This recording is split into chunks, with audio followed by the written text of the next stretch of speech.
Si crees que hay historias que el mundo no merece ignorar, quédate hasta el final. Aquí en La Mexicaniza contamos lo que México construye en silencio. Suscríbete, porque cada semana hay algo nuevo esperándote. Si crees que hay historias que el mundo no merece ignorar, quédate hasta el final. Aquí en La Mexicaniza contamos lo que México construye en silencio. Suscríbete, porque cada semana hay algo nuevo esperándote. El edificio del Grupo Cienfuegos era frío, imponente, construido para hacer sentir pequeño a quien se acercara sin fortuna. Vidrio y acero. Guardias con expresión de indiferencia total. Esperanza lo cruzó con paso tranquilo. Llevaba años practicando ese paso. Había aprendido que la calma, bien puesta, puede desestabilizar más que cualquier grito. La recepcionista frunció el ceño al escuchar el apellido. Durán. Lo repitió como si no cuadrara. Esperanza no se movió. Sus ojos recorrían las fotografías de Cienfuegos estrechando manos con figuras poderosas, siempre con esa sonrisa que no llegaba a los ojos. Esperanza conocía esa sonrisa. La había visto el día que ese hombre le quitó a su padre todo lo que tenía. Pero aquí es donde todo cambia, porque lo que Hernán Cienfuegos no sabía era quién era realmente la mujer que estaba a punto de entrar a esa sala. Esperanza Durán empezó a coser a los 12 años junto a su padre, don Aurelio, en el taller que olía a tela nueva y a café negro. Don Aurelio lo construyó desde cero. Tenía un terreno heredado que con el tiempo aumentó de valor. Eso atrajo la mirada equivocada. Firmas, presiones, un abogado que trabajaba para el otro lado. El terreno terminó en manos del Grupo Cienfuegos. Don Aurelio murió convencido de que había fallado a su familia. Esperanza le prometió la última noche: la verdad saldrá a la luz, no como venganza, como justicia. Don Aurelio nunca se recuperó. Murió con esa herida abierta, convencido de que había fallado a su familia. Esperanza estuvo en su cuarto la última noche, le tomó la mano y le prometió en voz baja: algún día la verdad saldrá a la luz. No como venganza, sino como justicia. Había una diferencia, y su padre se la había enseñado. Lo que ocurrió después fue lo que convirtió esta historia en algo imposible de olvidar. Las noches cosiendo hasta que los dedos le dolían, los años ahorrando cada peso. Vivir con sencillez no por pobreza, sino por estrategia. Tomás, su abogado, había sido clave. Cuando ella le explicó su historia con documentos sobre la mesa, él dijo: esto tiene solución, va a requerir paciencia. Paciencia, respondió ella, es lo único que me ha sobrado en la vida. Lo que Hernán Cienfuegos y sus asesores no habían detectado era cómo Esperanza había construido su posición. Hilo por hilo. Pequeñas adquisiciones a través de sociedades en distintos momentos, participaciones en empresas proveedoras del grupo, compra silenciosa de deuda en momentos de baja. Todo legal, todo documentado, todo invisible para quien no supiera qué buscar. Y ese fue el momento exacto en que todo cambió. Cienfuegos entró como quien nunca pide permiso. Se sentó sin saludar. Un vistazo a Esperanza que ya había decidido que no importaba. Cuando ella extendió la mano, soltó una carcajada sin alegría. Con todo respeto, señora, yo no le doy la mano a cualquiera. El silencio fue pesado. Algunos bajaron la mirada. Esperanza bajó la mano sin apuro, sin turbación, quieta como el agua profunda, y sonrió.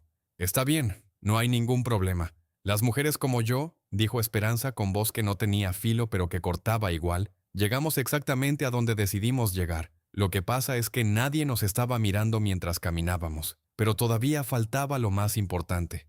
Tomás deslizó la primera carpeta. Mi representada es titular de fideicomisos y participaciones que conforman una posición significativa en activos del Grupo Cienfuegos. El asesor levantó la cabeza. Otro dejó de escribir. Cienfuegos tomó la carpeta y la leyó despacio. La sala en silencio absoluto. Esperanza miraba el momento en que el suelo empezaba a moverse bajo sus pies sin que él lo admitiera. Esto necesita ser verificado por mis abogados, dijo finalmente. Por supuesto, respondió Tomás, pero todo ha sido revisado exhaustivamente, no encontrarán inconsistencias. Cienfuegos cerró la carpeta, luego miró a Esperanza con una expresión que ya no era la de antes, era la de alguien que empieza a entender que cometió un error, no el de esa mañana, uno mucho más antiguo. Las mujeres como usted no llegan solas a este tipo de posiciones, dijo. El silencio que siguió fue de los que duelen. Esperanza no alteró ni un músculo. Las mujeres como yo, dijo con una voz que no tenía filo pero que cortaba igual, Llegamos exactamente a donde decidimos llegar. Lo que pasa es que nadie nos estaba mirando mientras caminábamos. Aquí en la Mexicaniza, esta es la historia que México construye todos los días en silencio. Si te está llegando, este es el momento de compartirla. Lo que nadie había detectado era la historia real de Esperanza Durán, costurera, sin títulos universitarios, sin herencias documentadas. Y sin embargo, las participaciones eran reales. Los fideicomisos correctamente constituidos, las adquisiciones seguían la lógica de un plan trazado con mucha anticipación. Nadie imaginaba que ella llevaba décadas tejiendo en silencio la red más paciente que ese corporativo había visto jamás. La reunión que siguió fue en el único lugar donde tenía sentido, el terreno donde décadas atrás había existido el taller de don Aurelio. Un espacio sencillo con bancas de madera bajo los árboles y una placa en la pared, en memoria de Aurelio Durán, hombre de manos honestas y corazón generoso. Este lugar fue suyo, y siempre lo será. Cienfuegos llegó solo. Se quedó frente a la placa durante un tiempo que Esperanza no interrumpió. Cuando se giró, su rostro era diferente. No el del hombre que había rechazado su mano. Era el de alguien que veía con claridad el costo de lo que había elegido ignorar. «Yo conocí a su padre», dijo. «Lo sé», respondió Esperanza. «Quiero escuchar que usted me lo diga con su propia voz». Cienfuegos habló.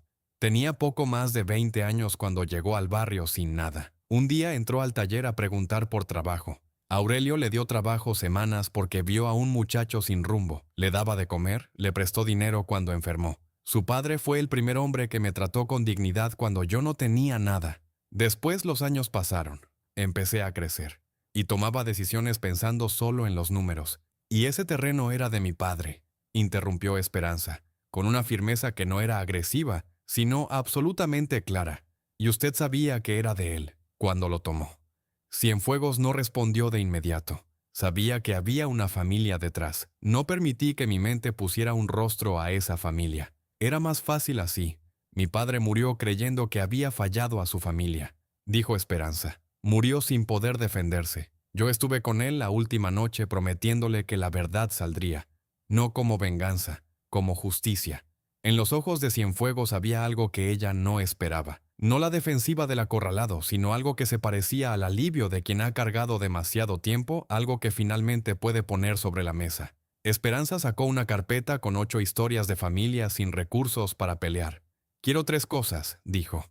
Primera, compensación justa para cada familia. Segunda, que el Grupo Cienfuegos financie este espacio como centro comunitario con el nombre de mi padre en la entrada. Tercera, la verdad pública y documentada, para que no vuelva a ocurrir. Cienfuegos caminó hasta la placa, se quedó frente a ella un tiempo largo. «Aurelio me dijo algo una vez», dijo al girarse, «que lo que agota no es el esfuerzo, sino la conciencia pesada. Llevo muchos años cansado, Esperanza». Sacó el teléfono. «Cancela todas mis reuniones. Vamos a revisar expedientes históricos. Hoy mismo. Si voy a hacer esto, lo hago de verdad». Sacó su teléfono y marcó un número. «Bernal», dijo cuando contestaron. «Cancela todas mis reuniones de hoy. Todas. Y prepara una convocatoria para el equipo legal. Vamos a iniciar un proceso de revisión de ciertos expedientes históricos. Hoy mismo». Colgó. Miró a Esperanza. «Voy a necesitar tiempo para que esto se haga bien. Si voy a hacer esto, lo hago de verdad». El acuerdo se cerró semanas después. Cienfuegos cumplió cada punto con seriedad que sorprendió incluso a quienes llevaban años trabajando con él. No delegó los detalles, estuvo presente en cada reunión, firmó cada documento con su propia mano. No era el mismo hombre que había entrado a esa sala de juntas, o quizás sí era el mismo, solo que ahora cargaba lo que había elegido ignorar durante demasiado tiempo. El centro comunitario Aurelio Durán abrió sus puertas un sábado. El barrio se llenó de gente, las 8 familias con sus hijos, doña Remedios con su dignidad intacta, Hernán Cienfuegos solo y sin aparato corporativo. Cuando pasó frente a la entrada donde el nombre de don Aurelio estaba grabado, se detuvo. Puso la mano sobre las letras. Solo un segundo. Nadie lo vio excepto Esperanza. Cuando le llegó el turno de hablar, Esperanza lo hizo sin papeles. «Mi papá me enseñó que el primer hilo que pones en una tela es el más importante. Pasé años buscando ese primer hilo torcido en la historia de mi familia. Y cuando lo encontré, decidí hacer lo que él me enseñó, buscarlo con paciencia y corregirlo. Este lugar no es un monumento, es un taller, lo que mi padre hubiera querido». Este lugar no es un monumento, es un taller, que es exactamente lo que era antes, y exactamente lo que mi padre hubiera querido que fuera. Un lugar donde la gente viene a construir algo con sus propias manos. Esta mañana no es el final de nada, es el primer hilo bien puesto de algo que va a durar mucho más que todos nosotros. Después, Lucía encontró a su madre en una banca del jardín. ¿Cómo te sientes?, preguntó. Como cuando terminas de coser algo que te costó las noches, los dedos y la vista, respondió Esperanza, y lo extiendes frente a ti y ves que quedó como debía quedar. No perfecto, las cosas hechas a mano nunca son perfectas, pero son reales y duran.